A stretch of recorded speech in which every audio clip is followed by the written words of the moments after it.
React क्या है? React JavaScript की एक लाइब्रेरी है, ठीक है ना।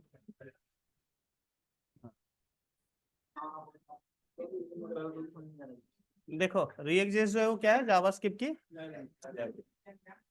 देखो वैसे इंडस्ट्री में आजकल कोई भी टेक्नोलॉजी हो फ्रेमवर्क पे काम होता है। जैसे पीएचपी होता है, उसका जो फ्रेमवर्क है वो क्या लारावेल है। पाइथन है, उसका फ्रेमवर्क जेंगो है। जावा है, उसका फ्रेमवर्क स्प्रिंग बूट है। ठीक है, ऐसे बहुत सारे लैंग्वेजेस, सारे के सारे आजकल फ्रेमवर्क। फ्रेमवर्क में क्या होता है ना, एक पहले से प्री डिफाइन आर्किटेक्चर होता है, पैटर्न होता है। ठीक है, कि आपको ऐसे से मतलब सेपरेशन के लिए लाइब्रेरी फोल्डर बने होते हैं सबके, ऐसे फ्रेमवर्क का मतलब सेपरेट सेपरेट फोल्डर होते हैं हर एक टास्क के। किसी भी सॉफ्टवेयर डेवलपमेंट में क्या होती है, तीन चीजें होती है। क्या क्या होती है? तीन चीजें होती है। ठीक है, एक तो यूआई होता है, ठीक है ना, एक यूआई होता है। देखो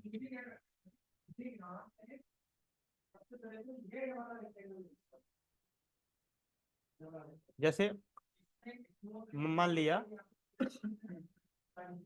ये अपने पास कोई वेबसाइट है ना, लॉगिन पे सब में होता है ना। यहाँ पे मान लिया लिखा हुआ है ईमेल, यहाँ लिखा हुआ है पासवर्ड, ठीक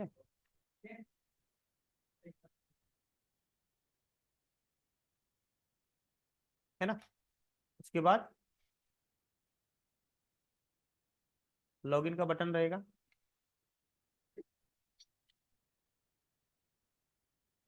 है ना। फिर फॉरगॉट पासवर्ड का रहेगा, है ना।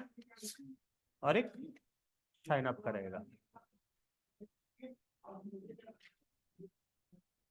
ठीक है। साइन अप पे क्लिक करेंगे, साइन अप का पेज आएगा और वो डेटाबेस में जाएगा, ठीक है। फिर वैसे लॉगिन का यहाँ पे आईडी और पासवर्ड डालेंगे, लॉगिन होते ही फिर अगला कोई पेज आएगा। लेकिन यहाँ पे जो डेटा लिख रहे हो वो किसी न किसी डेटाबेस में जाके मैच होगा ना, समझ रहे हो ना, किसी न किसी डेटाबेस में जाके मैच होगा।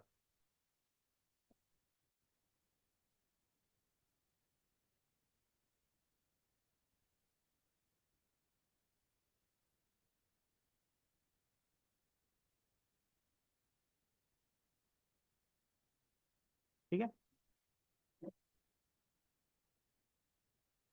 यहाँ पे अपने पास कोई डेटाबेस है,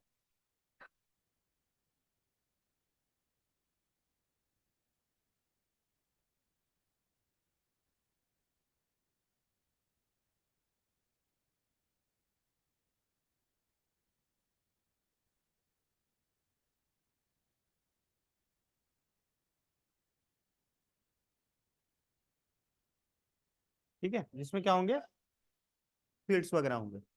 ये जो डेटा है वो यहाँ से ला करके मैच होगा, इससे यहाँ से, है ना।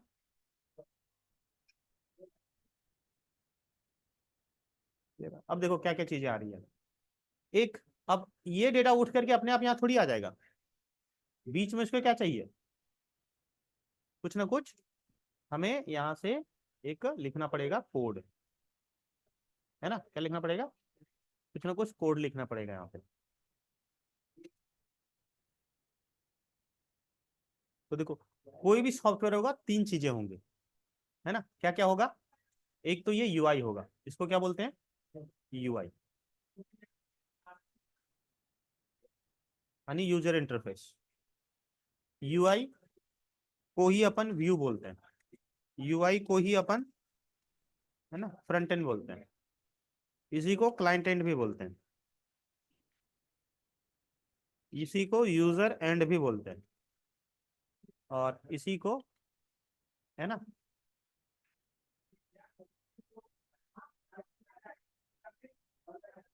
एक और नाम से बोलते हैं प्रेजेंटेशन लेयर। इतने सारे नाम से जानते हैं इसको, यूआई को, ठीक है। क्लियर है? अब रही बात ये वाले चीज, ठीक है, ये जो, हाँ, ये हमारा प्रोग्रामिंग जो बन रहा है इसको बोलते हैं एप्लीकेशन लेयर।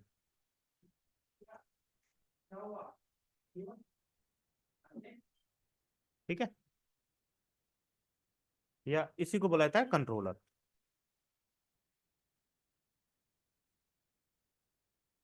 ये जो डेटाबेस वाला स्ट्रक्चर है, ठीक है, इसको बोलते हैं बिजनेस लॉजिक लेयर, या इसी को बोलते हैं मॉडल। ठीक है, या डेटाबेस लेयर भी कहता है शॉर्ट में जानने के लिए।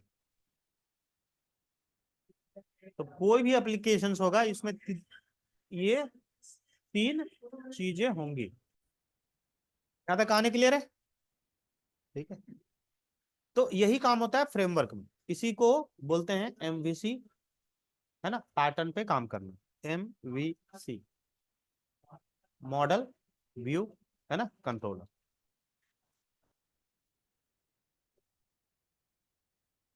समझ आई बात? ये हो गया मॉडल, ये हो गया व्यू, ये हो गया कंट्रोलर। ये तीन आर्किटेक्चर पे काम करते हैं। ठीक है, तो जितने भी हैं, या तो वो जावा का फ्रेमवर्क हो, वो भी एमवीसी पे काम करता है जिसका नाम है स्प्रिंग बोर्ड, या पीएचपी का फ्रेमवर्क हो, लारावेल और भी हैं, ठीक है, या फिर पाइथन का फ्रेमवर्क हो, जेंगो, सारे के सारे एमवीसी आर्किटेक्चर पे काम करते हैं।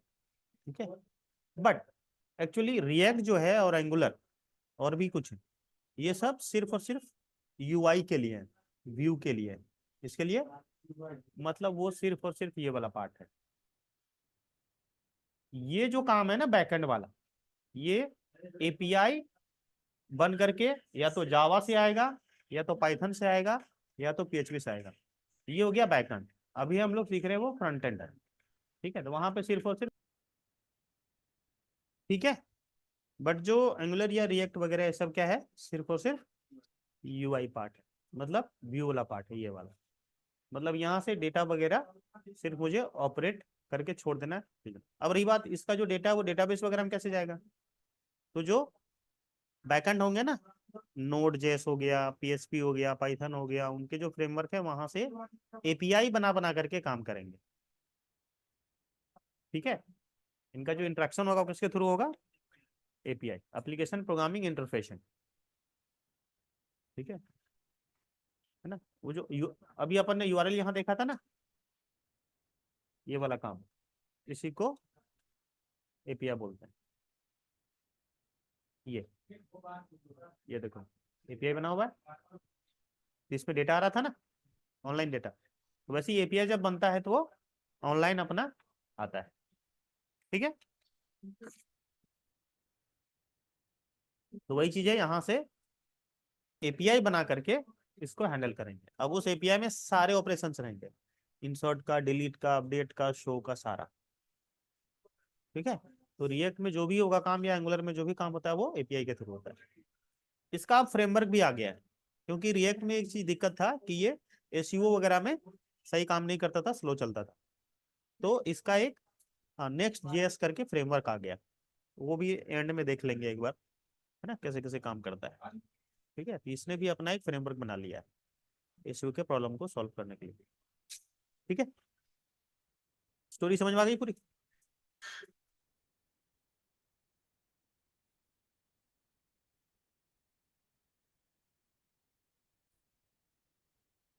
है ना, तो रिएक्ट जो है वो क्या है, जावास्क्रिप्ट की लाइब्रेरी है।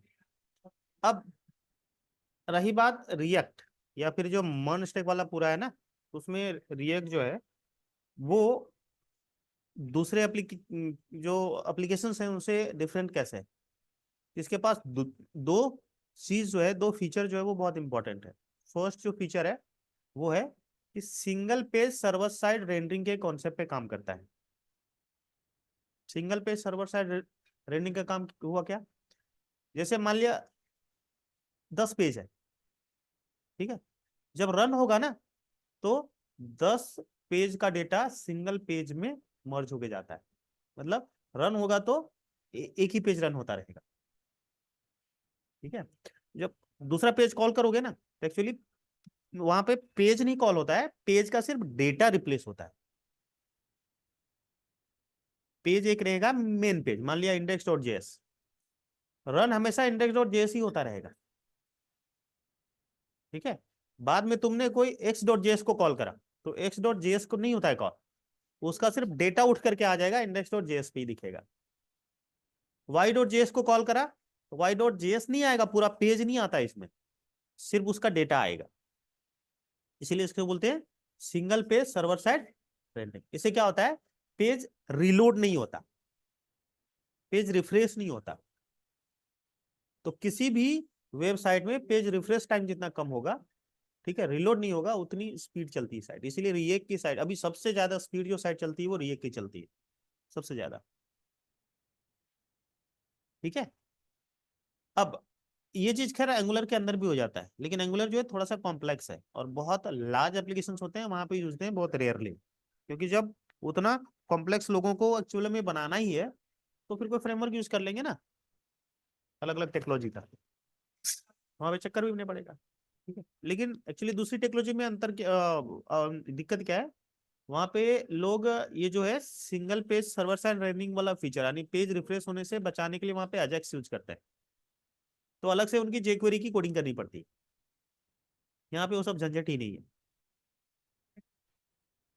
ठीक है। अब रिएक्ट की सबसे बड़ी खासियत क्या है वो देखो, एंगुलर वगैरह रियल डॉम पे काम करता है। एंगुलर क्या करता है, रियल डॉम पे काम करता है। मतलब क्या हुआ कि कुछ भी हमने किसी एक कंपोनेंट पे चेंज करा, मान लिया H1 पे चेंज करा, तो वो एक्चुअल में जहां पे लिखा हुआ है ना H1, वहीं पे जाके होगा चेंज, और पूरा पूरा फिर वो रिफ्रेश कर देता है। हमने चेंज किया एक, और वो पूरा पूरा सारा का सारे जितने भी होते हैं कंपोनेंट सबको रिफ्रेश करता है, मतलब पूरा का पूरा पेज रिफ्रेश होगा, रिलोड नहीं होता लेकिन रिफ्रेश कर देता है। वो उससे भी परफॉर्मेंस भी होती है। यहाँ पे ऐसे नहीं करता, यहाँ पे क्या करता है, जो भी चेंजेस जहां जहां करते रहोगे ना, उसकी ये क्या करता है, एक कॉपी क्रिएट कर लेता है स्टार्टिंग में वर्चुअल, वहां पे चेंजेस करते रहता है। जब फाइनली चीज सबमिट होगी ना, तब जाकर के सब जाकर के इफेक्ट करता है। एक को चेंज किया तो वो ऐसा नहीं कि जाके ओरिजिनल में चेंज कर देगा रियल में। ये इसका बेनिफिट है। ये इंटरव्यू में पूछा जाता है वर्चुअल डोम और रियल डोम में क्या अंतर होता है। तो एक्चुअली रिएक्ट जो है वो वर्चुअल डोम पे काम करता है। ठीक है, मतलब सबकी कॉपी क्रिएट कर लेता है स्टार्टिंग में, उसकी रेप्लिका बना लेता है, और जो भी चेंजेस होता है वो कहाँ होता है, रेप्लिका में। ठीक है। क्या बोल रहा है, it works on single page server side running, आगे समझ में, all page contents run as a single page. ठीक है ना, मल्टीपल पेजेस के कंटेंट्स एक सिंगल पेज बनकर लोड होगा। ठीक है। React JS uses JSX. अब जैसे एंगुलर जो होता है वो टाइप स्क्रिप्ट यूज करता है, जावास्क्रिप्ट में भी अलग अलग वर्जन है। ठीक है, टाइप स्क्रिप्ट ये जो यूज करता है वो है जेएसएक्स। ठीक है, जावास्क्रिप्ट एक्सटेंशन। अब जावास्क्रिप्ट एक्सटेंशन में होता क्या है, तुम पूरे का पूरे HTML के जो टैग है, ठीक है, जैसे एक डिप बना लिया, उसको एक वेरिएबल में डाल सकते हो, और उस वेरिएबल को एक्सेस कर लो। ठीक है ना, जबकि दूसरे में ऐसा नहीं है। जेएसएक्स ये होता है। ठीक है, इसको बोलते हैं प्रीटी, है ना, pretty code of HTML and JavaScript. ठीक है, दोनों को एक साथ कंबाइन करके यूज कर सकते हो। इसमें जो कंपाइलर होगा जेएसएक्स जो है, वो यूज करता है कंपाइलर बैबल नाम का। ठीक है, जिसका एग्जीक्यूशन टाइम जो होता है वो बहुत फास्ट होता है, डिटेल में आगे देखते हैं। कंपोनेंट्स, ठीक है, in React JS every page work in the form of, यहाँ पे एक्चुअली पेज को क्या बोलते हैं, कंपोनेंट। कंपोनेंट का मतलब रीयूजेबल सेगमेंट। ठीक है, एक तरह से फंक्शन कह सकते हो। तो हर पेज यहाँ पे एक फंक्शन के रूप में काम करता है। एक बार पेज बना लिया, उसको जितनी बार चाहो उतनी बार कॉल कर लो, कॉपी पेस्ट करने की जरूरत नहीं है। ठीक है ना, इसलिए यहाँ पे बोलते हैं कि कंपोनेंट के ना कॉन्सेप्ट पे काम करता है। एंगुलर स्टार्टिंग में एक्चुअली कंट्रोल पे काम करता था, रिएक्ट को देख करके ही उसने भी कंपोनेंट स्टार्ट कर दिया काम करना। ठीक है, कंपोनेंट्स होता है क्या, components are independent and reusable bits of code. समझ में आ गया? दे सर्व द सेम, है ना, पर्पस है JavaScript function, but work in isolation and return HTML. Components, है ना, कम इन टू टाइप्स। अब यहाँ पे कंपोनेंट दो तरीके से बना सकते हो, क्लास कंपोनेंट और फंक्शन कंपोनेंट। बट अब क्लास कंपोनेंट लोगों ने बंद कर दिया है, नहीं यूज करते हैं, कॉम्प्लेक्स होता है। ठीक है, यहाँ पे जो भी काम होता है वो सारा का सारा फंक्शन कंपोनेंट्स में होता है, फंक्शन बना बना के करते हैं। बेबल कंपाइलर यहाँ सुना था ना, देखो क्या होता है। Babel is a free and open source JavaScript transpiler, transpiler बोलते हैं शॉर्ट। ठीक है, that is mainly use to convert ECMAScript यानी एडवांस जावास्क्रिप्ट। ठीक है, जो ECMAScript का है कोड, वो एरो वगैरह जो यूज करा है, वेरलेट वगैरह, है ना, कोड इनटू बैकवर्ड, है ना, compatible JavaScript code that can be run by old JavaScript engine. अब जो एक ECMAScript वगैरह होते हैं ना, एरो लगा दिया, ब्रैकेट खोल दिया, कर्ली ब्रेसेस दे दिया, बिना रिटर्न लिखे तुम काम कर रहे हो, ये फिर पीछे कैसे चलेगा? क्योंकि पीछे तो है, होता तो जावास्क्रिप्ट का ही इंजन है ना, वो कैसे चलाएगा इसको? यही रिस्पॉन्सिबिलिटी किसको दी गई है? बैबल को। बैबल क्या करता है? ट्रांसपाइलर है ना, वो क्या करता है, ECMAScript से जनरल जावास्क्रिप्ट में चेंज कर देता है। समझ में आई बात? ये पूछा जाता है इंटरव्यू में, ध्यान रखना। ठीक है, ट्रांसपाइलर क्या होता है, या बेबल जो है वो क्या है, कंपाइलर है या क्या है? तो उसको बोलते हैं ट्रांसपाइलर। है कंपाइलर, लेकिन वो वर्क करता है ट्रांसपाइलर के जैसा, ये ध्यान रखना। ठीक है, तो मैं टेस्ट लूंगा, उसमें भी दूंगा कि ट्रांसपाइलर क्या होता है। ठीक है, या फिर बेबल जो है ट्रांसपाइलर की तरह कैसे काम करता है, ये ध्यान रखना। क्लियर है? हाँ, ताकि जावास्क्रिप्ट जो हमारा बेसिक जावास्क्रिप्ट है उसका इंजन, ठीक है ना, रन कर सके। वर्ल्ड जो जावास्क्रिप्ट है उसका इंजन हमारे ECMAScript को एग्जीक्यूट कर सके, समझ सके। It allows web developers to take advantage of the newest feature of the language. ठीक है ना, ECMAScript में क्या होता है, जितने होते हैं कोड, जैसे एरो वगैरह, वो क्या करता है, शॉर्ट कर देता है ना कोड को, लिखना आसान कर देता है। तो हम तो उसको शॉर्ट में लिख देते हैं ECMAScript यूज करके, पर जो पीछे है वो जावास्क्रिप्ट इंजन कैसे रीड करेगा उसको? तो उसको फिर क्या करता है, बैबल जो है वो ट्रांसपाइल कर देता है किसमें, कॉमन जावास्क्रिप्ट, फिर जावास्क्रिप्ट इंजन चला देता है। ठीक है, या फिर इसको बोलते हैं सोर्स टू सोर्स ट्रांसलेटर। ठीक है ना, ECMAScript एक हो गया सोर्स, और दूसरा जो सोर्स हो गया वो क्या हो गया, जावास्क्रिप्ट। इसको बोलते हैं सोर्स टू सोर्स, या फिर सोर्स टू सोर्स कंपाइलर, एक सोर्स से दूसरे सोर्स में चेंज कर। ठीक है, ट्रांस कंपाइलर और इसी को transpiler is a type of translator that, है ना, takes the source code of, ठीक है, program written in programming language as its input and produces an equivalent source code. ठीक है, प्रोग्राम और डिफरेंट प्रोग्रामिंग लैंग्वेज दूसरे में भी ले जाता है, और भी ट्रांसपाइलर्स होते हैं। ठीक है, अभी जो मैंने आप लोगों को बताया ना यहाँ पे MVC, इसमें देखो तीन अलग अलग सेगमेंट हैं। एक तो UI वाला है जिसको व्यू बोलते हैं, ठीक है, दूसरा हमारा मॉडल है, और एक कंट्रोलर है। इसको बोलते हैं 3 टायर आर्किटेक्चर, तीनों अलग अलग लेवल पे, अलग अलग सेगमेंट में। ठीक है, तो इसी को बोलते हैं MVC, मॉडल व्यू कंट्रोलर। या ये जो है वो 3 टायर आर्किटेक्चर पे काम करता है, मतलब तीनों लेयर अलग अलग है, डेटाबेस भी अलग है, UI भी अलग है, प्रोग्रामिंग भी अलग है। ठीक है, तो वही चीज है MVC, यहाँ पे सारा चीज वही बता रखे। अब ये देखो जैसा है ना,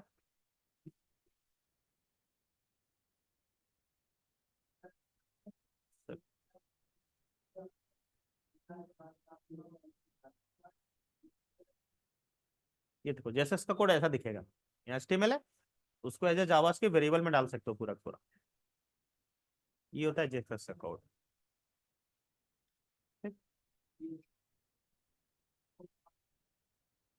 अब जावास्क्रिप्ट के लिए एक तो हमें क्या करना पड़ेगा, Node.js डाउनलोड करना पड़ेगा।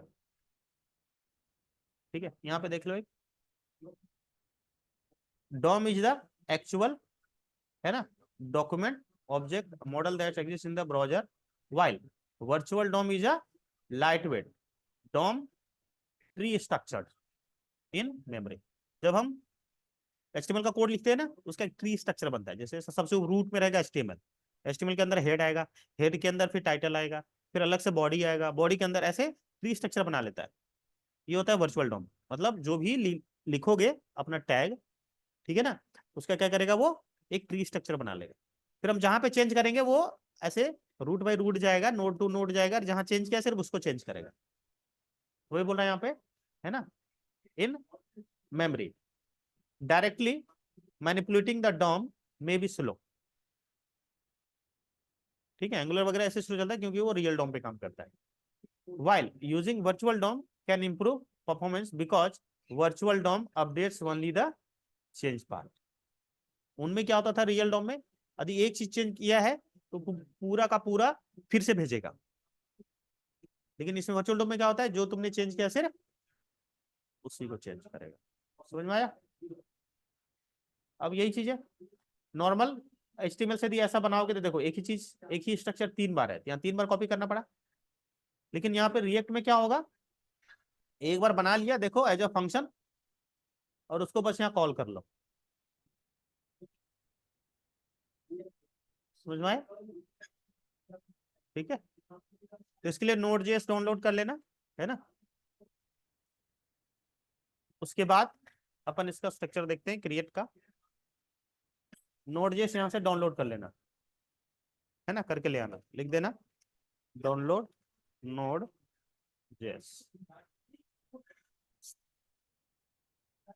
ठीक है, यहाँ से जाकर के डाउनलोड कर लेना, ये काम हो जाएगा।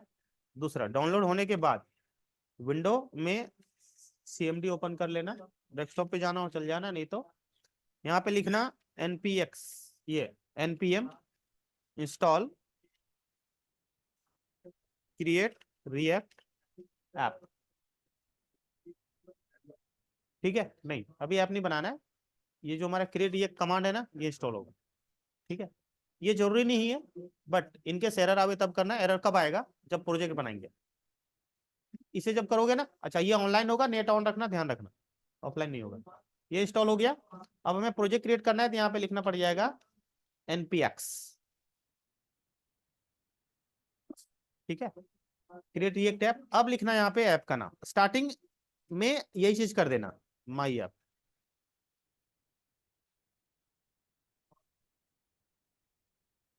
स्टार्टिंग में यही करके देखना, डायरेक्ट यदि हो गया तो ठीक है, नहीं हुआ एरर आया तो फिर स्टार्टिंग में इसको कर लेना पहले, या फिर चला ही देना स्टार्टिंग में ही, कोई दिक्कत नहीं है।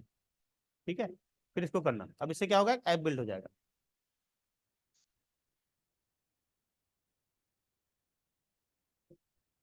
है ना, अब ये ऐप बनने में थोड़ा टाइम लगेगा क्योंकि ऑनलाइन बनेगा, ये टाइम लगेगा। क्लियर है, इतना कर लेना। हाँ,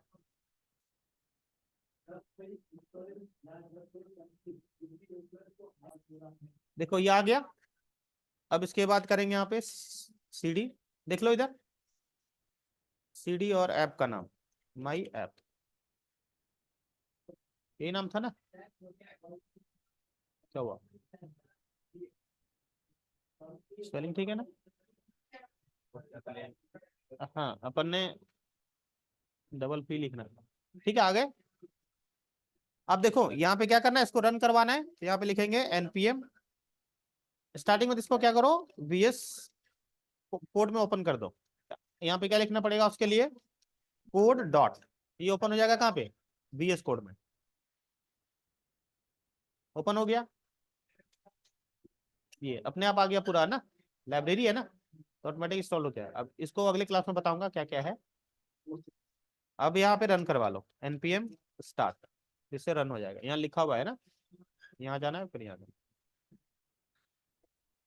अब इसका ये सर्वर स्टार्ट हो रहा है क्योंकि ये सर्वर साइड जावास्क्रिप्ट लाइब्रेरी है। सर मैडम को क्या नाम है? क्यों, उसका नाम क्यों लिख रहा ट्रेनर नेम में लिखिए। है, यहाँ का लिखना है तो यहाँ पर देखो आ गया। चलो बाकी कल देखते हैं।